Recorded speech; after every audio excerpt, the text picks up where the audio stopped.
You are listening to the Horse Radio Network, part of the Equine Network family.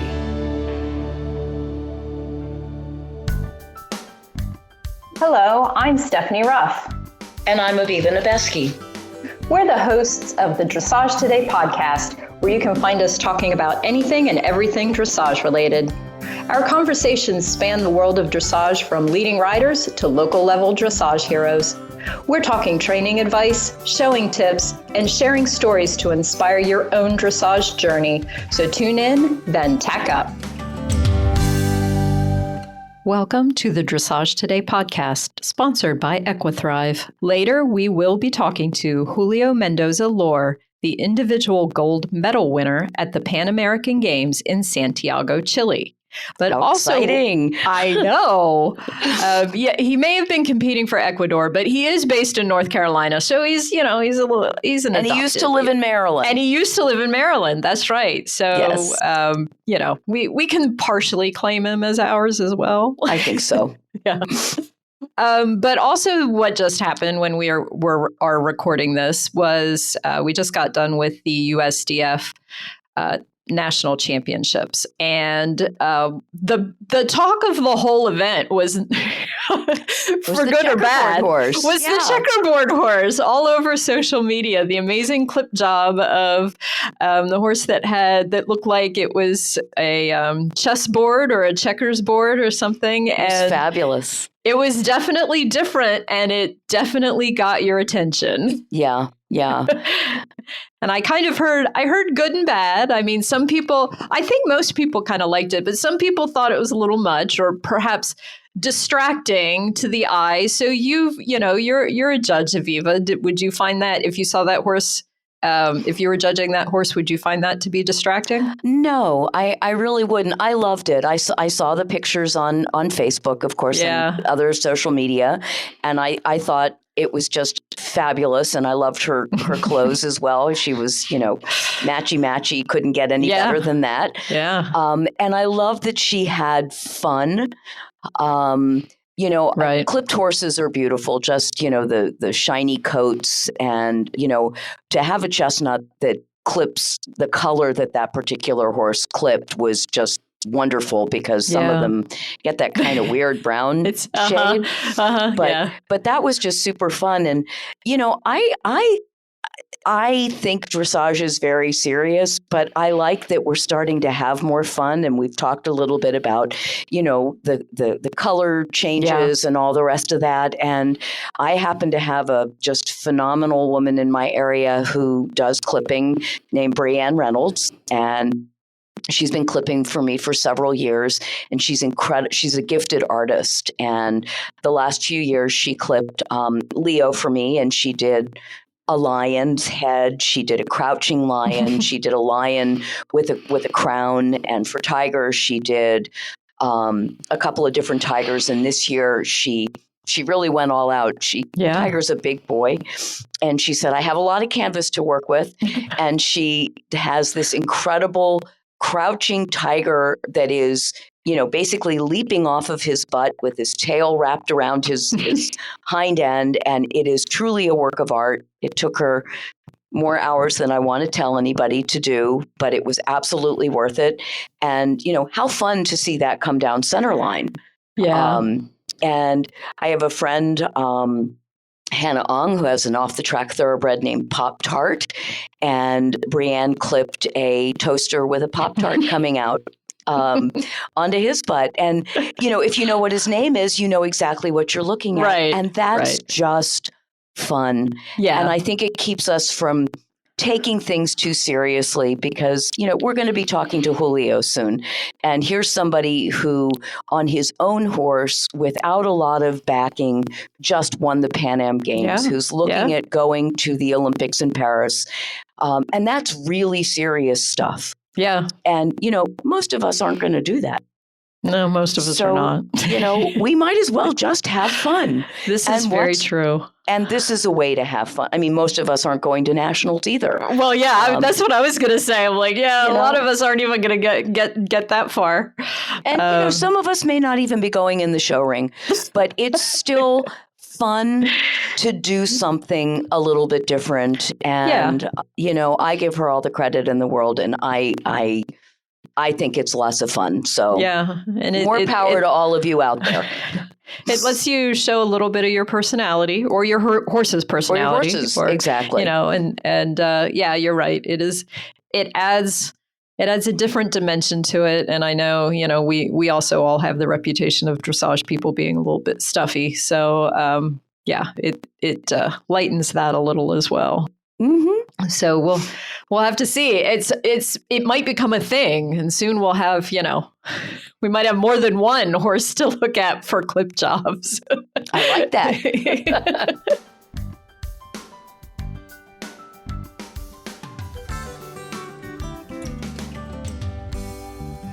Our Ask the L question comes from Athena.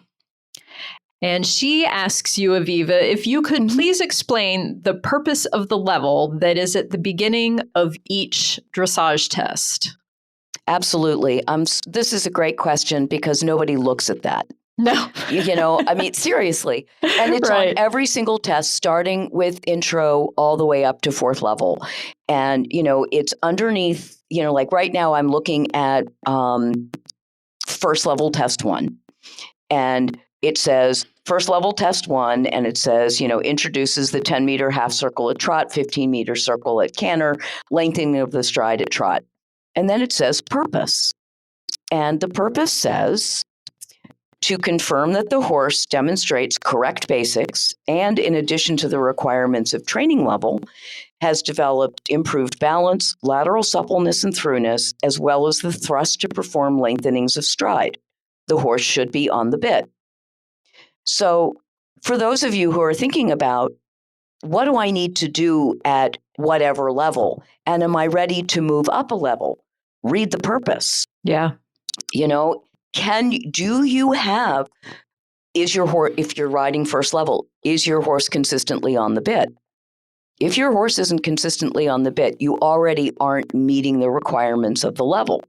So you probably shouldn't move up. If your horse is consistently on the bit, do you have the thrust to get a little bit of a lengthening?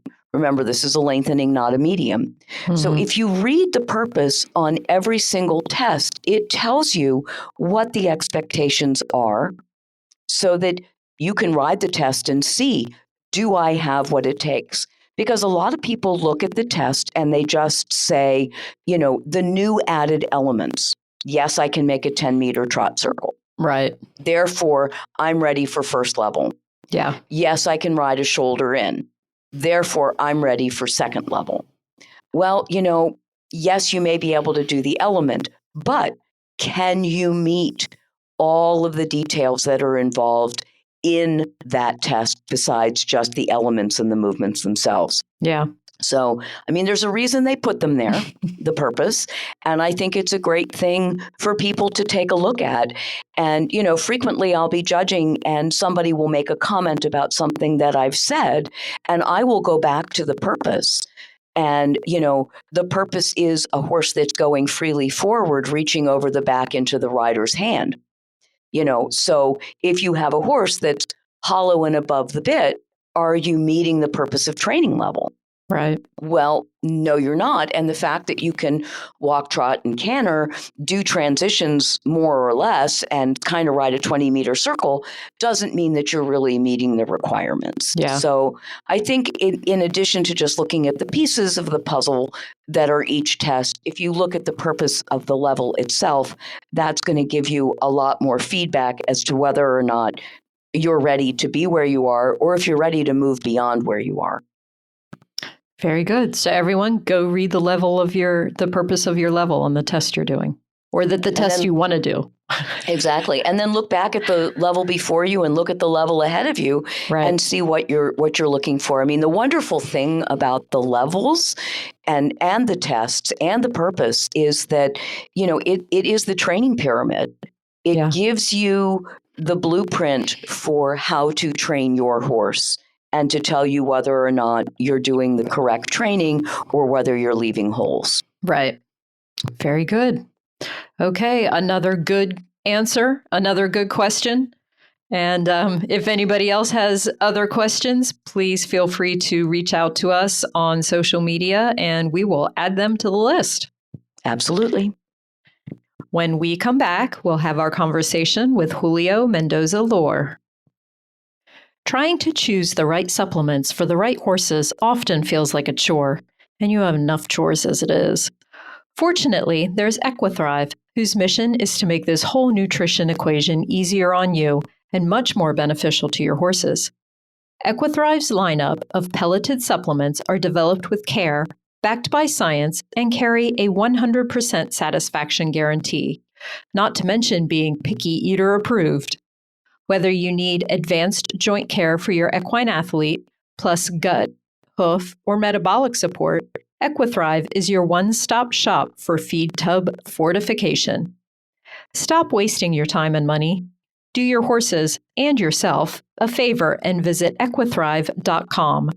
Use promo code Dressage today to get 20% off your first order, plus free and fast shipping nationwide. Growing up in South America, Julio Mendoza Loor rode horses and taught students at his father's farm in Ecuador.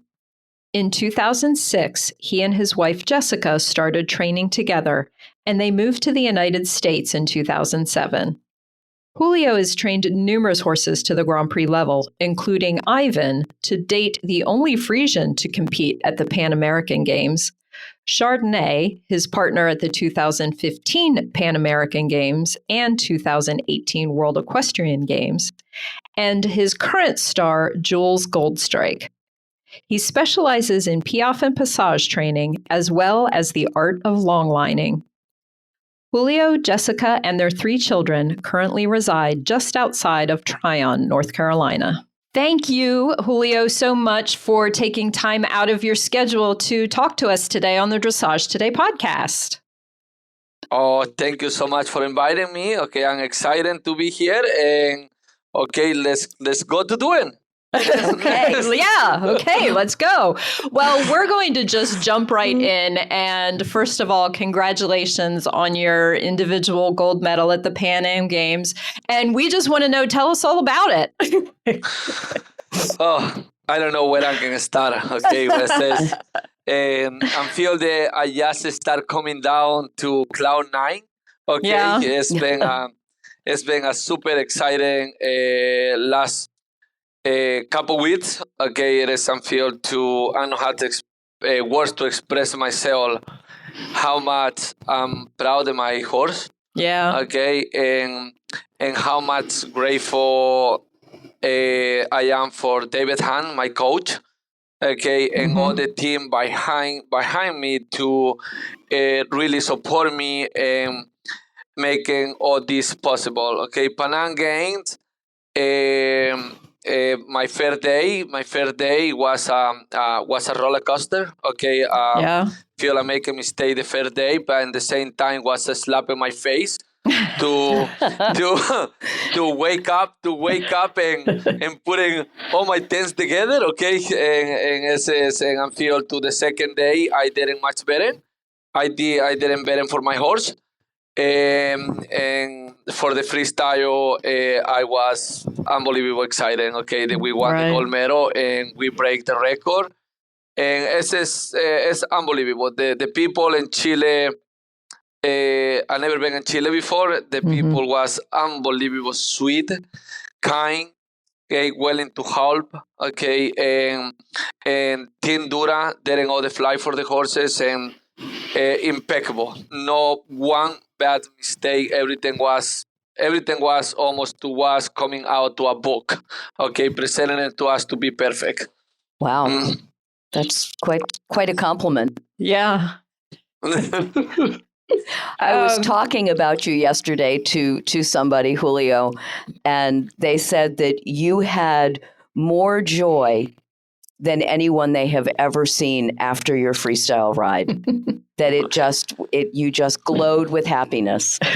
And you know what? I'm one to these guys that I'm very positive, okay, and I'm very grateful. Every day I feel that I'm living my life for gratefulness, not for expectation. And And just to able to ride in the Panam game against mega riders and mega horses, and when my last piece to my freestyle, everything was going so flawless and so beautiful. And my last pirouette to piaffe in my freestyle, when my horse nailed that, and nobody saw that, but I had tears in my eyes. And was a moment of happiness, was a moment of joy, and was a moment to be so grateful to all the hard work, and to that moment is being paid off. Yeah. And what David said to me, said, never is done and nothing is done into the last halt. Okay? Yes. and that was what I remember, and I tried to keep in that positive in my mind to, even when by that moment I was crying, Yeah. I was just keeping yourself together, Devin. Okay. And when I'm finished my last howl, I was just cheer on, raise my hand up to the sky to be so grateful. Thank to God for the opportunity to keeping my heart happy, healthy, and just to, for me, always I try to keep putting my horse first. Putting my horse first, and I like to go all the time with a positive mind to keep my horse happy. Yeah. And finish with a horse happy, and to able to saw him go to the arena happy and finish happy. No money can buy that. No money can buy that exciting moment. Right. Yeah, definitely. Well, so going back a few years, when you were a professional in Ecuador, what was that like? What was training horses there like? What kind of horses did you train? How is that different from your time here in the United States? You know what? When I was in Ecuador, that's a great question, because when I was in Ecuador, I feel I was a young boy.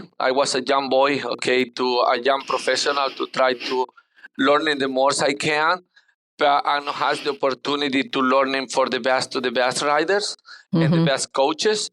And I try to ride everything what people presented to me in the front to me. Okay, if it was a mix in between a llama and a donkey, and rode that. Okay.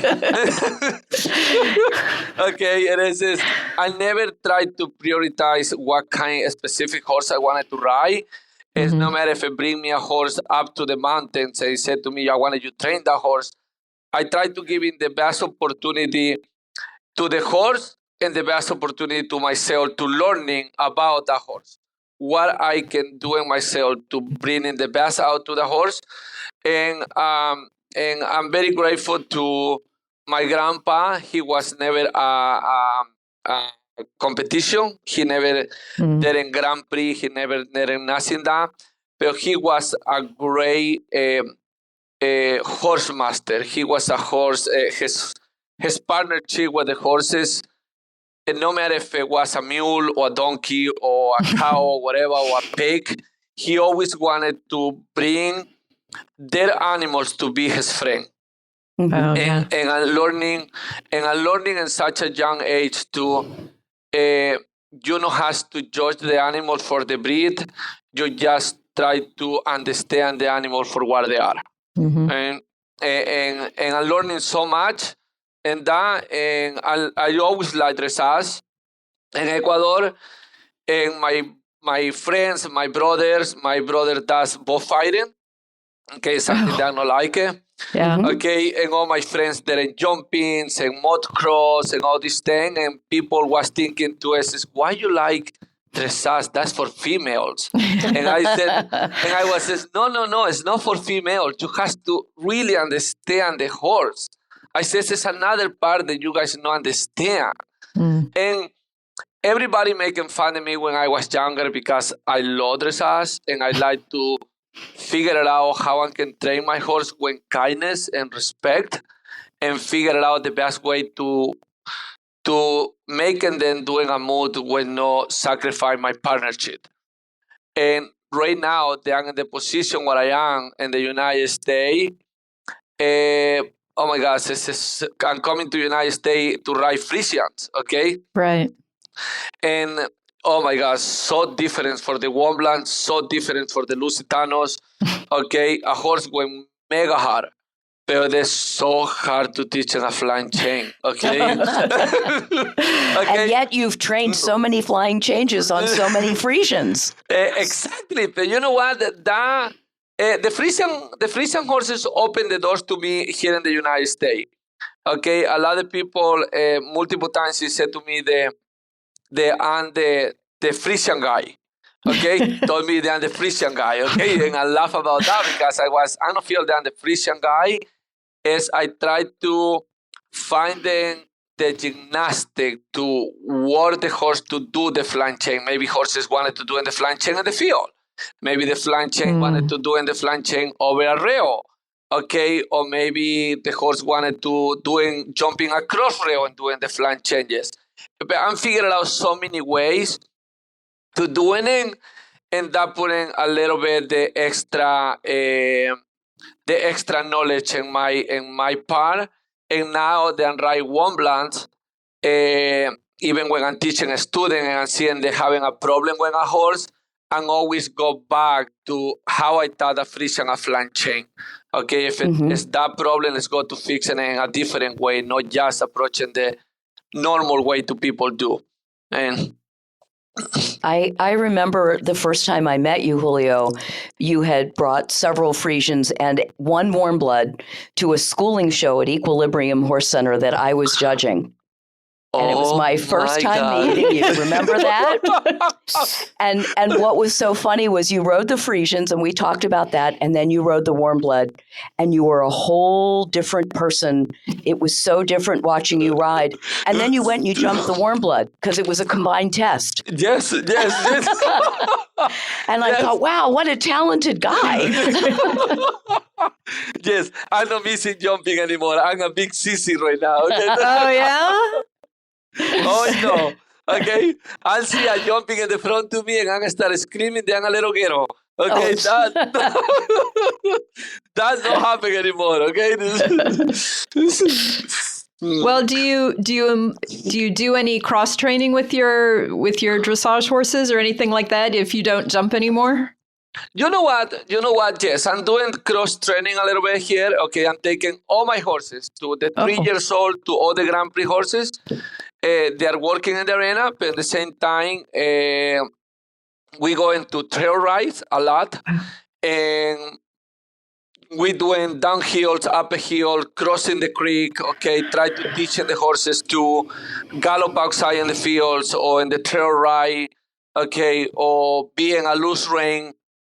They don't always has to be here in the arena. Okay, and that's what we love to do is more trail rides because I see in so many accidents try to go over the rails with some dressage horses cannot jump. Okay,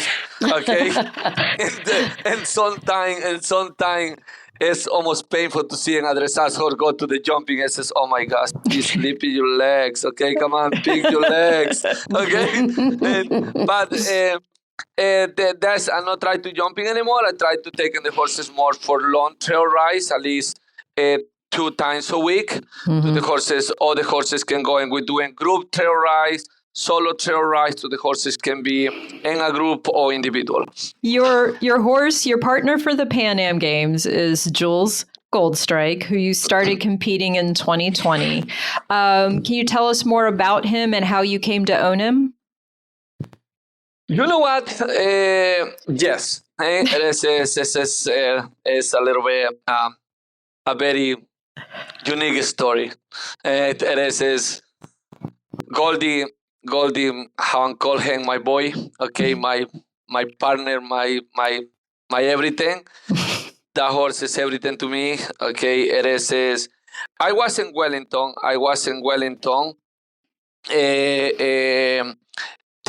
Competing. Rosalie, the big mare Rosalie that was doing Grand Prix, big mare 18-1, 18-2 hands mare, as sweet as Womblant. Lovely horse, but she was 16 by that time, and I wanted to qualify her for the Olympic. And I'm coming across Goldie, okay, for my friend Alexandra Reed and Jose Naranjo, and they introducing me to Eliana, and they told me to Goldie as for sale. And he was a little cheeky. He was a little bit a horse to. He wanted to spook a little bit there or try to be a little silly, but silly, playful, silly. Yeah. And I love that kind of horses. That's the horse for me to, oh my gosh, I love to figure it out what is the problem. I like complicated horses or silly little horses. That's what I like it. And the moment that I saw them hang, I was talking to the owner, and he was trying to backing and try to spinning, and I was laughing. I was says, "Oh my gosh, you're so funny." Okay, what is all about it? And people was says, "What is funny about it?" And I said, "This," I said. I don't know, but it made me laugh that he thinking that he is going to back me off or something. And people go,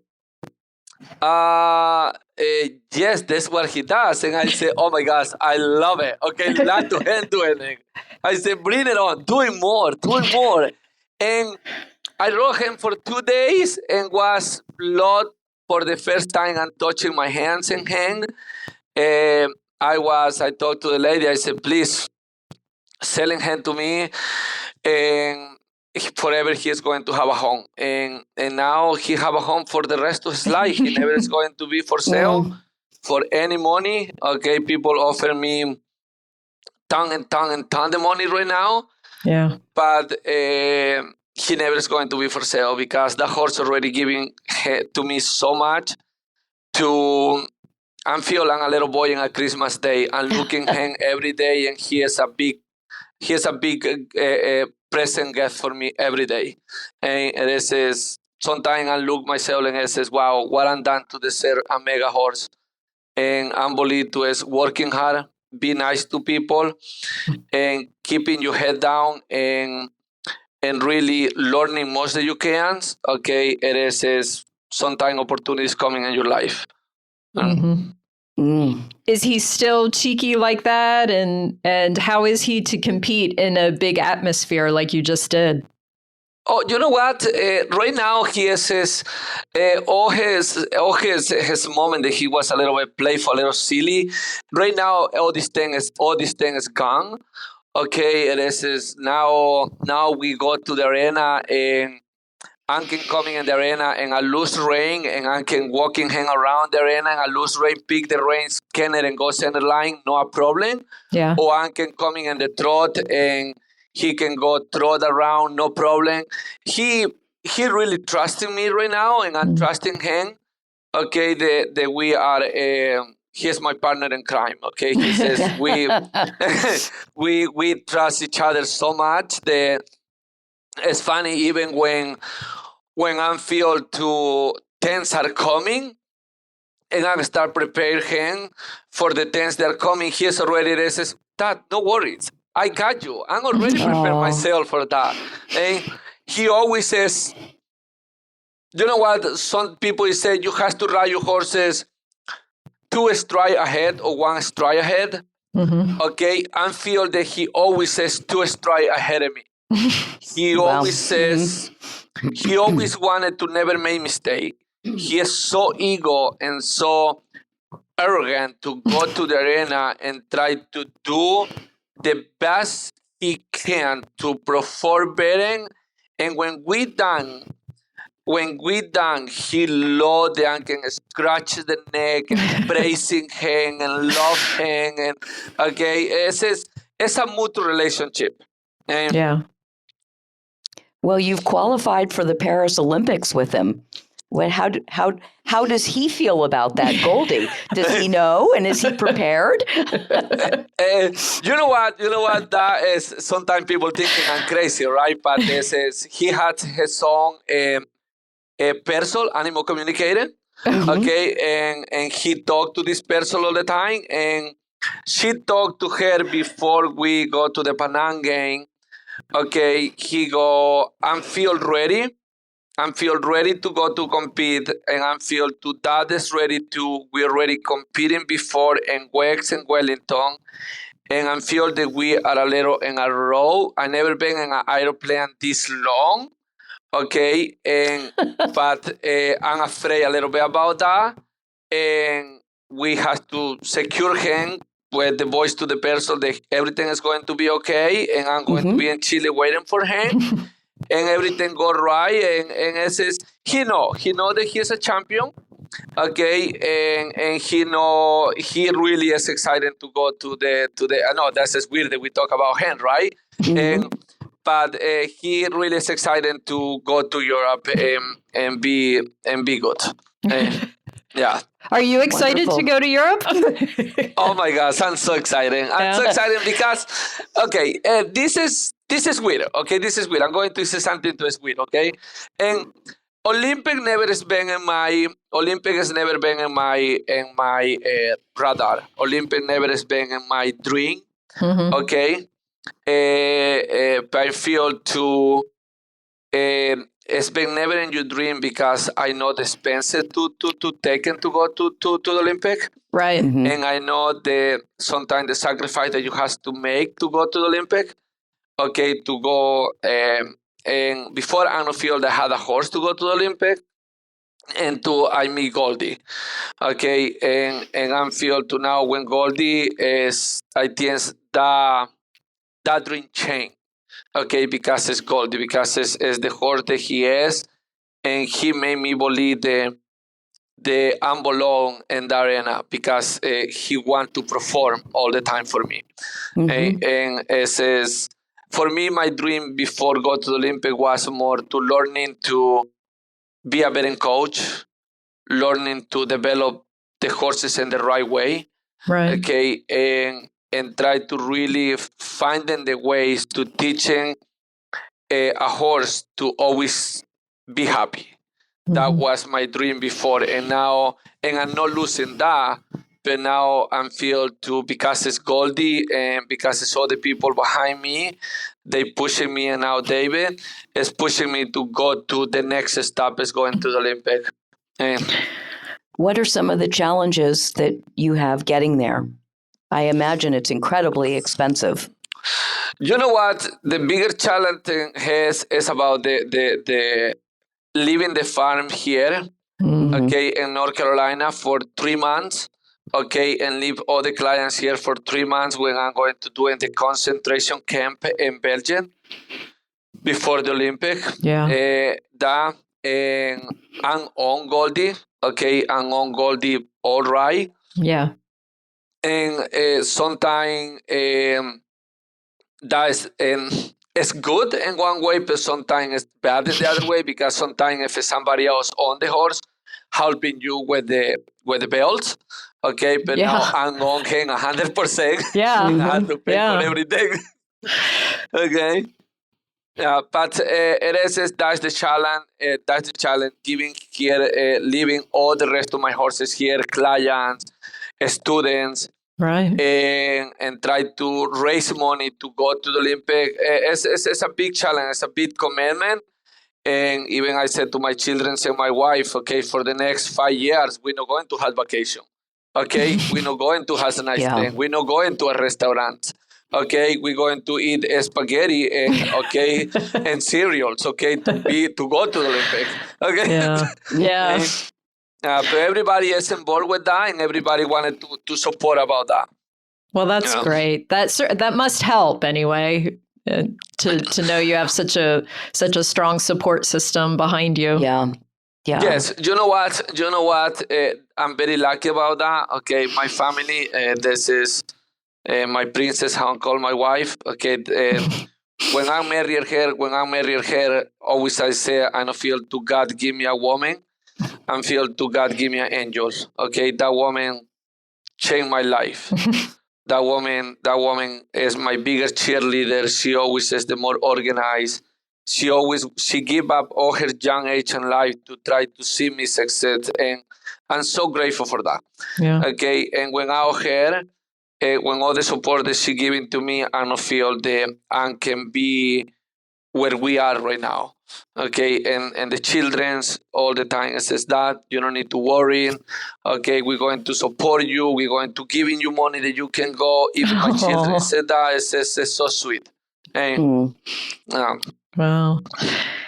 So you are, assuming all goes well and you make it over there, you will be competing as an individual and not as part of a team. Do you think you'll miss like the team unit? Or what do you think? You know what? I don't think so because I've never been in the Olympic. Okay. So you don't know any different, huh? Exactly. I don't know different. Okay. This is and so far when for example, I did a Nations Cup here in Wellington. Mm-hmm. I did it in individual. Okay, and then I'm done with the team. Okay, in the Bolivian game, I had my son to be part of the team. Panam Games, we done the team, and PES is different because it's two pre-San horses, or three pre-San horses, and one Grand Prix horse, and I feel in the future, yes. I love to have a team for the Ecuador. That's our new plan. Okay, we have right now a plan that we're working so hard right now with 8 different riders for the next Panam game to see in the next 4 years we can bring at least 6 Grand Prix horses and we compete up to in the Panam game with Grand Prix horses to see if Ecuador can qualify to the next Olympic when I think. That is our goal, and I hope that can be our dream. Yeah, that's ambitious.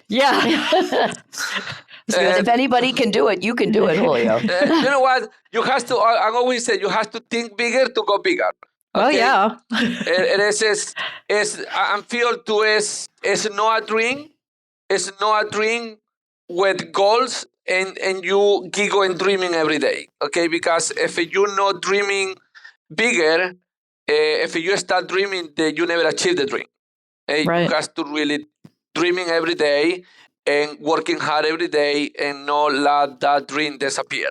Yeah. Keeping dreaming. Yeah. And that's for me, it is in my mind. And I talked to the girls already. If it is what we want to do, we have to set up a dream to as a 4-year plan. And it has to be last 3 years and 1 year competing to see where we are. And that's our plan. It's not going to happen overnight. That's for sure. I wish.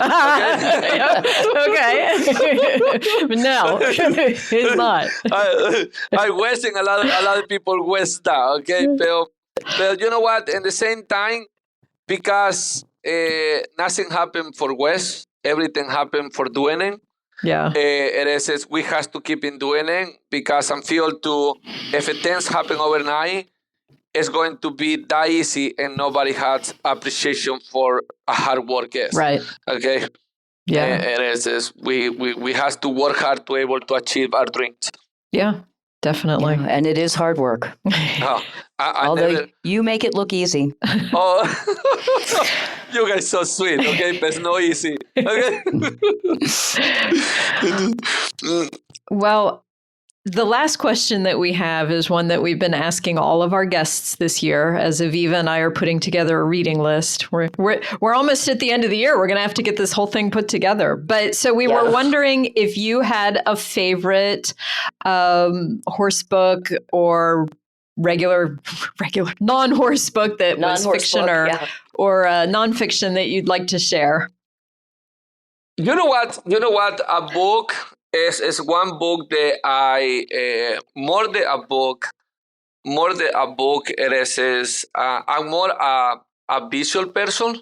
Okay. Yeah. Is what I do. Is I try to sign to all the programs and online to hear all the podcasts about Carl Hester or about all the clinics that he teach or online lessons to there's so many online programs. That's what I like to hear, even when I'm driving or before I'm asleep or when I wake up 3 a.m. That's what I like to listen because I'm more a visual person, okay, and I have to CNN to able to understand what they're talking about it. Right. Okay. Yeah. But that's me, and I feel it is a great way to learning, because a lot of people learning for visual things, a lot of people learning for listening. Okay, and me is for more for visual and listening. I have to visualize what I'm listening. Right. In essence, okay, yeah. And I feel that was my problem when a young age, when I was in school and college and high school, is to a lot of people no wanted to really explain, and all the time I got so mad, and I was says, "Come on, people, you need to explain to me. I'm a little slower with the program, okay?" We all learn in our own ways. Exactly. Yes. Do you know what I mean? It is, and I feel for me, I'm sorry that I'm not giving you a book, but I'm giving you is a more online videos that you can listen. That's how for me how I'm learning. Yeah, that's perfect. Perfect. Yeah, absolutely. Well, congratulations again on your victory.